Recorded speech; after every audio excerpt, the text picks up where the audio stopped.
Hey, how does the page turn? How doth the page turn? That is what I would like to know. Topical for today's subject of books. Oh my word. Are we talking about books in general? Because we've done that before. No, okay, we're doing a book review, aren't we? We're doing book reviews. Yeah, we are. Goodbye, excitement and suspense. We are reviewing some books. We're reviewing some books, one each really. So it's not like some books, it's like I'm reviewing a book, you're reviewing a book. A book. I love how you held that up for this audio medium. Yes, I'm holding up my book for the audience at home so that Luke can see it. So what's your book? My book is a book by Ellery Lloyd and it is called People Like Her. Ooh. So it's written by, my understanding, it's a husband and wife duo and they both write it, and it's written from like three perspectives.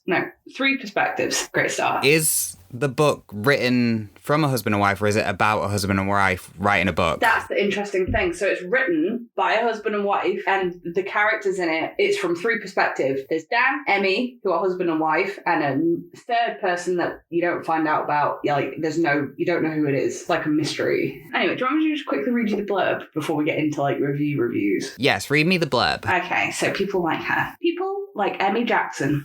People like Emmy Jackson. They always have, especially online, where she is Instagram sensation Mama Bear, famous for telling the unvarnished truth about modern parenthood. But Emmy isn't as honest as she'd like to the fans to believe. She may think she has her followers fooled, but someone out there knows the truth and plans to make her pay. Okay, so it's kind of like a murder mystery. Kinda, but not at all. Because there's I don't want to go into too spoilers, but it's not like a murder mystery. It's just like a mystery. There's someone that is watching this Insta mum and we don't know. Like stalking? Yes. You find out as it goes on kind of what is going on, if that makes sense. Okay, so it's kind of like a creepy.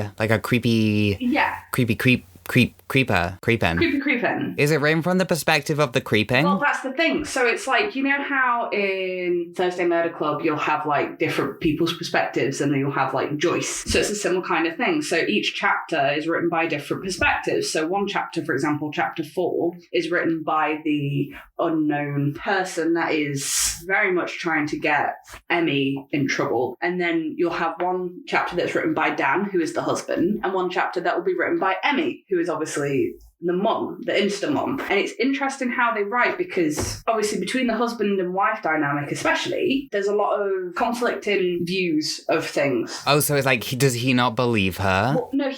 Well, here's the thing. It's not just her that's getting in trouble. It's not just her that's like, it's basically there is a series of like little things that start happening. So like you have a break-in where a computer goes missing, and essentially all the pictures that she takes, because obviously she's an influencer, she's an Insta mum, this is what her brand is. Do you know what I mean? It looks a lot into... Her brand is stealing. Well, no, her brand is kind of like talking about the struggles of motherhood and being very much a loving, caring person and responding to every single follower, and the whole you do you know, mumhood is a struggle. And it is. I'm not saying it isn't, but obviously the thing is, it kind of looks at the relationship between followers and influencers. So at the end of the day, yes, she might be an Insta mum, but she's still an Insta mum, and what that all entails. Obviously, if she's putting pictures of her 4-year-old online, it kind of looks at the moral implications. Yeah, of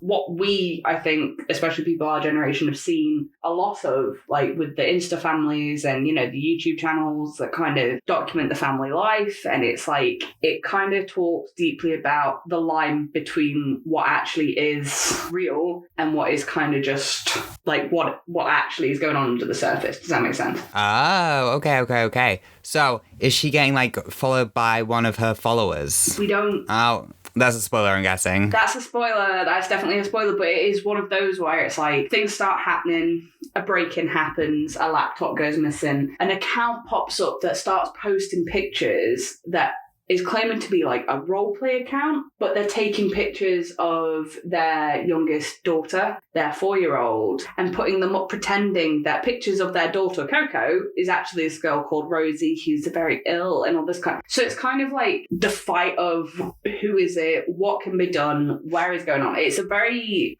I'd say, quite poignant look into online and Instagram and what we know as these influencer parents and stuff. And the funny thing I found about it is the fact that there's a lot of situations where, especially written from Dan's perspective, because he's quite like a realist, you know, he's a bit of he seems to be a bit of a pessimist and he looks at things in a certain negative light, but how they write certain characters is very interesting.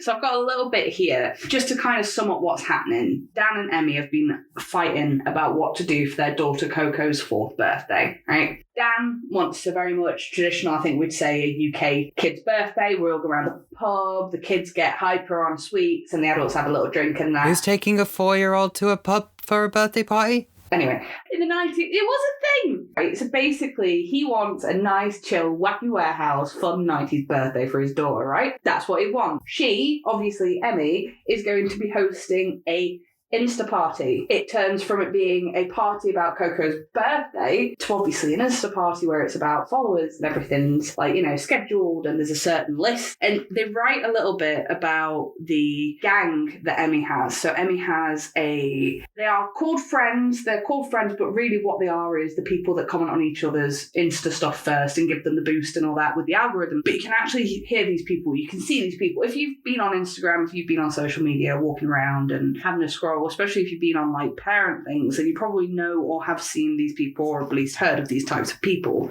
Emmy's closest rival on 600,000 followers. Insta handle, Boob and the Gang. The look, blonde bob, white slogan t-shirt, dungarees, red lipstick. Gimmick, formerly a professional doula. Posts about leaky booze, chafed nipples, and the endless ups and downs of her relationship with her husband, Miles, often accompanied by black and white wedding shots of them both. Children, 4. Special issue, breastfeeding in public to promote greater acceptance of which she organises mass feed-ins in places where women, while breastfeeding, have been asked to cover up pubs, restaurants, once a major department store.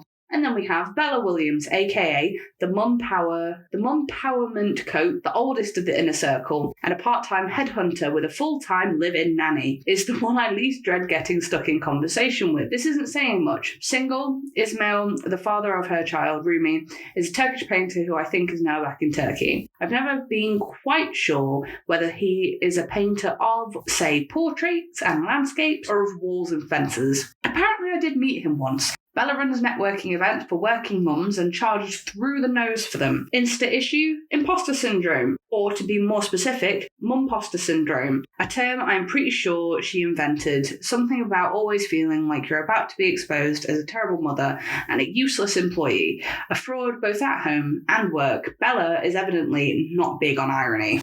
Next up, we have the Hackney mum, Sarah Clark, interests, interior design, also into shop selling macrame hanging baskets. Macrame Hanging baskets and chunky jewellery and paintings of people in old-fashioned clothes but with animal heads. Talks a lot about the 2 or 3 months she once spent living on a canal boat. Children, Azodel, Xanthi, and Casper, who all have exactly the same haircut despite one of them being a boy. Fun fact, knows the Mum's Powerment Coach from Cheltenham's Ladies College issue. She thinks we should all be talking more about maternal incontinence. I suspect by the time she got around trying to identify a maternal taboo, bus to good ones had already been taken. Last and not quite least, what Mama wore, Susie Wow. Distinguishing features, seems to be wearing a different pair of colourful glasses every time you see her, otherwise it's exclusively vintage 1950s dresses. I'd meet Susie Wow at least 10 times before she deigned to acknowledge we'd ever been introduced, at least 20 before she remembered what my name was. I can literally, from what you have said, I can sense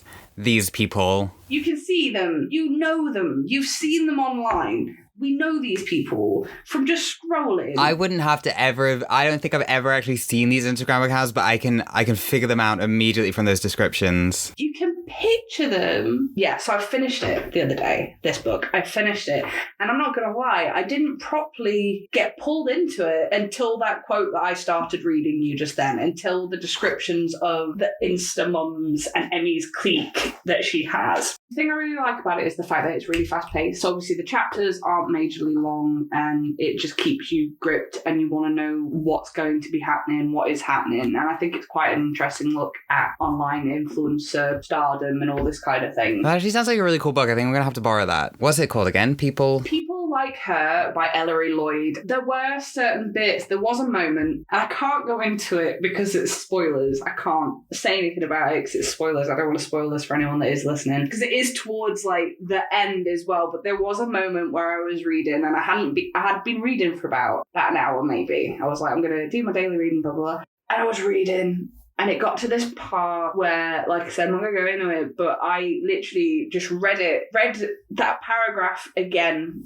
to make sure I'd read what I'd just read, and just went, no, and put the book down. I had to walk away. It was a bit heartbreaking in this particular. It's one of those books that I think deals with really dark things, the world, especially motherhood. It does look especially at like motherhood and online Insta mums and all that, obviously, but it kind of deals with really certain dark subjects without ever feeling like it's actually getting too much, if that makes sense. But that part, no. Yes, that makes sense. For me, I just had to go, yeah, no, and just leave it for a bit and go back to it later. So yeah, be warned, there is a point in this book where you might be like, no, I need a break, and that's fine. Just make sure you go back to it, but it is a very, very, very good book. Very, very good book. We'll give it a solid 5 out of 5, to be honest. 5 out of 5, that's a high score. Very good. I can't say anything bad about it. I mean, obviously, if I read it again, I'd probably find something. You always find something. Are you a big book rereader? No, I try not to, because it's never the same the second time. Yeah, I'm not. So I remember books really well, in the sense of it, as soon as I start rereading them, I remember everything about them. The only book I've ever reread was probably The Song of Achilles. And even then, I reread it quickly because I knew exactly what happened. Not that Greek mythology is particularly new. Well, my book review... Your book review. My book review, Diary of Pelly D, the blue book. The blue book that is famous now for the nostalgia. That is famous now. Nostalgia dive for that. Diary of Pelly D, a book I started reading when I was 13, put it down, only just started reading it again. Quite a few years later. Yes, just a few. It's obviously aimed at the younger audience, but basically, I finished it. I know what happens now. It's no longer pure speculation like it was last episode. You actually have a story now. I actually know what happens. Okay, settle in. I'm settling. How it starts. You get the start of it, this guy, he's digging up a plaza, as in like a stone plaza.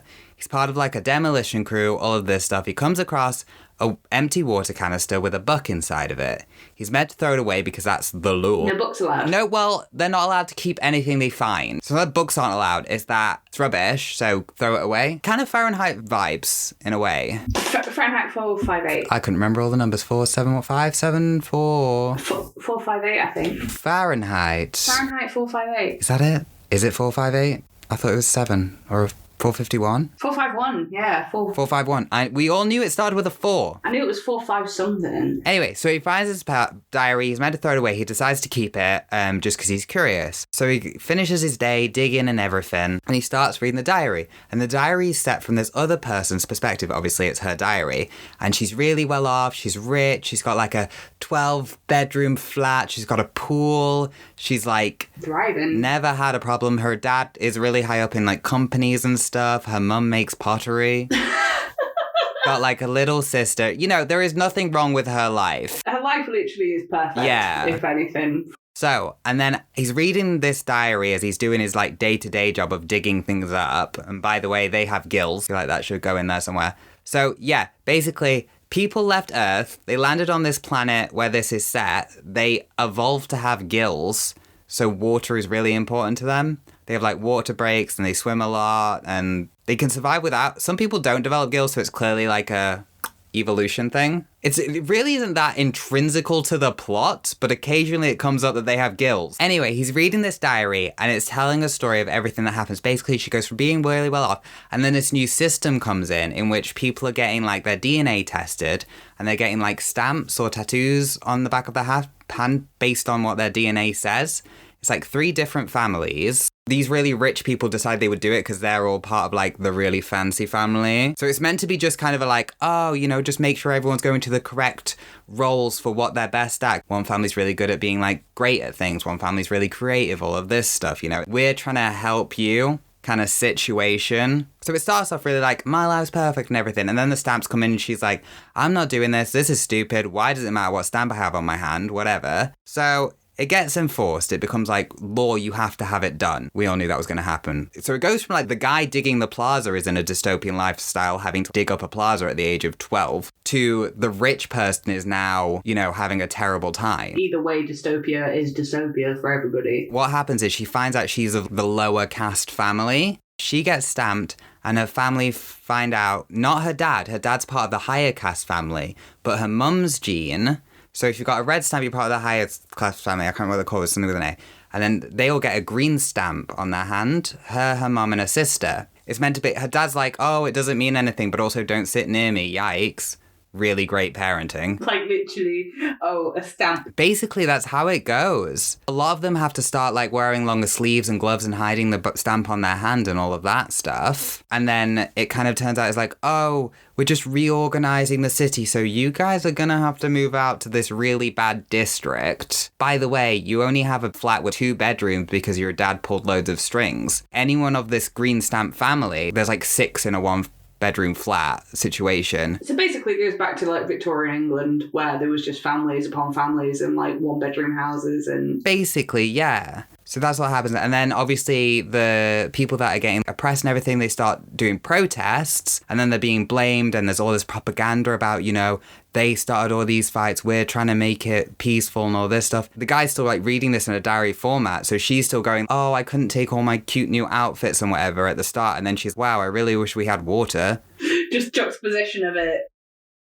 You see this crazy descent of her biggest problem being what boys are cute and, you know, what she's going to wear to school and whatever, to stamps are stupid, to how am I going to pack all my really nice outfits, I'm only allowed to take 1 bag with me, to we can't survive on the water rations we're being given. So yeah, so it's a really cool descent from that, because you think that the dystopian is the digger's side, and then it switches, essentially, which I really liked, and it's unveiling and everything, and then more and more happens, and you start hearing about this war, so you don't really figure out what this is. I'm just going to tell the whole plot. Spoilers. Spoilers for this how old book? Maybe 99. Maybe 2013? I don't want to give spoilers, but like this book is pretty modernish. It's not modern if I read it at 13. I would say it can't be 2013 if you read it at 13. Maybe it did come out in 2013. I read it when I was older. I don't know. I read it ages ago.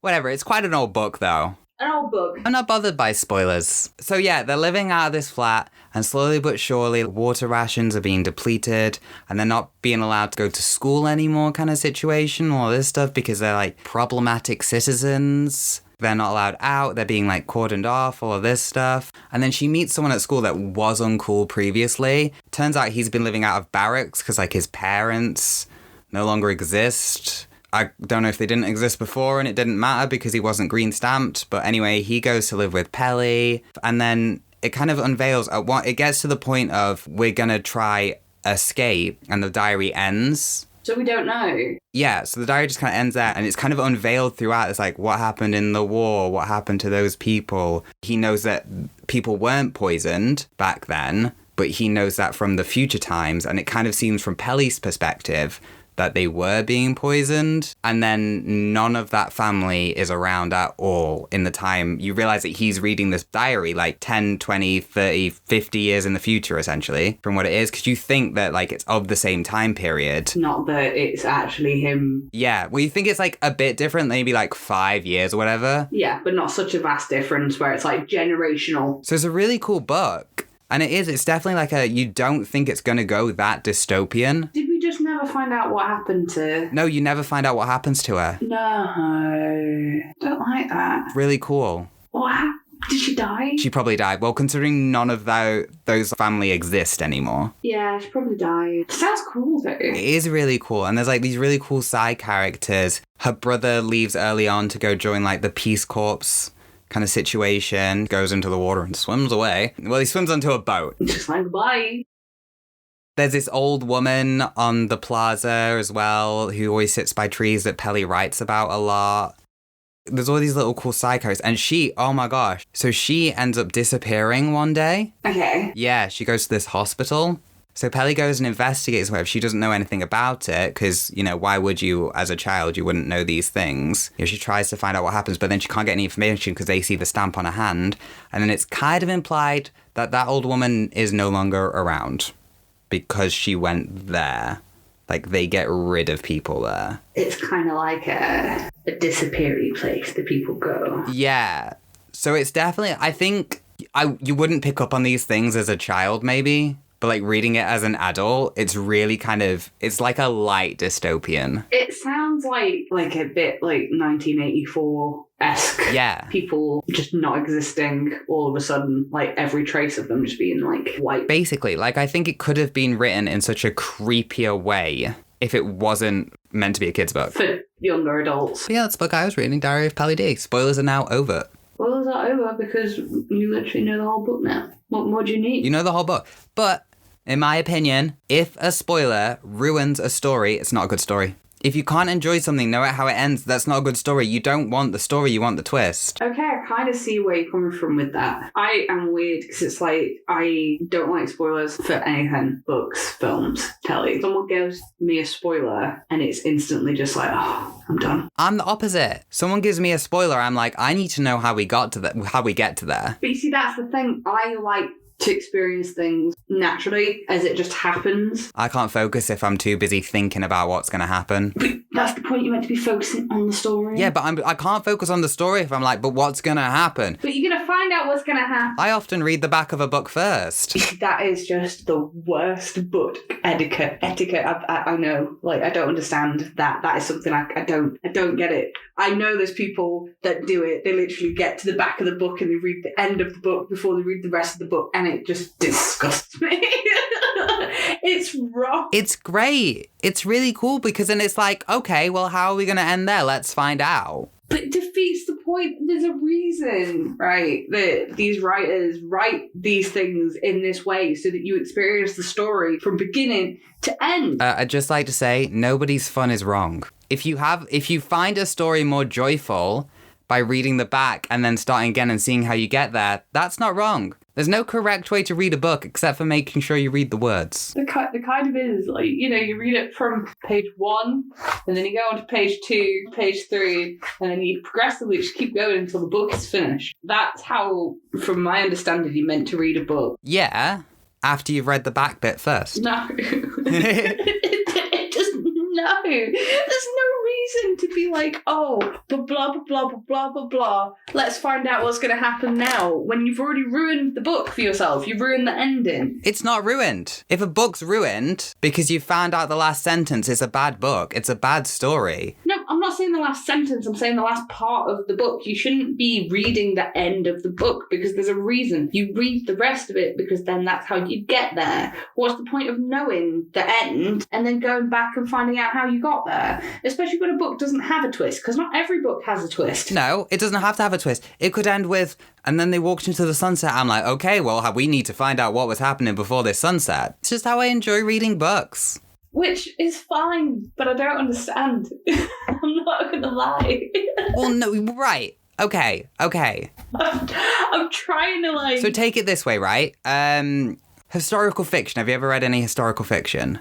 A little bit. It's not majorly. But you know what happens. I know what you're going to say, because, yes, you know what happens, but Have you read the blurb of a book before? Yeah. Then you know what happens. But you don't know what happens. You don't know everything that happens. You don't know the story from the blurb. Exactly. You don't know you don't know everything that happens at reading the end of the book. But reading the end of the book is like putting varnish on a painting before you even put down the primer. Putting varnish on a painting before doing the primer is like writing words before the paper's put there. Reading the back of a book before reading the rest of it is like doing the forefront of a painting before doing the background of a painting. Yeah, which is just doesn't make sense because it's just going to end up a muddy blur of colours. Do you have though your next book that you're going to read?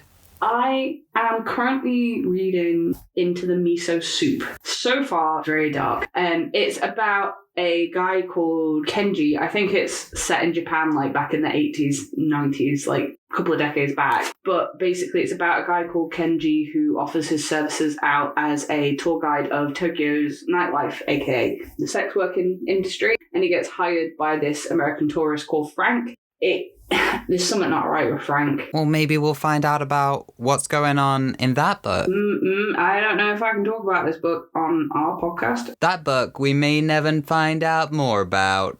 But if you're interested, because our podcast is a wholesome podcast. Google it. Or something it, if non-brand specific searching. Yeah, go into a search engine and type into the miso soup. Or don't. Or don't. We can't tell you what to do. We could try, but no one can tell you what to do. That's the great thing about life. You do what you want. Do what you want. Throw spaghetti at the wall. See what sticks. Be a piñata of life. Live fast and eat trash. Whoa, I gotta play D&D soon. So this has been the episode. This has been the episode. I've been Luke. That's been Shannon. We like books. I've been Shannon. We like books. And I finally read the blue book from the Nostalgia one. Go check out the Caffeine Adult Mind's Instagram for stuff and updates. Check out the Caffeine Adult Mind YouTube for animation. Subscribe, share, all of that stuff. We've got episodes coming out every other week. On a Monday. Yes, on a Monday, every other week. And we've got... It's weird how that's only just been put in. I know, right? And we literally have so many lined up as well. And we've already done so many, but we've only just decided to actually tell people when our episode's coming out. Dude, you good. A podcast. By a couple of idiots, I think. Yep, we're never going to get this. Part of the charm. Part of the charm. The longer you listen, the more chaotic every episode. Bye. Bye. Bye-bye.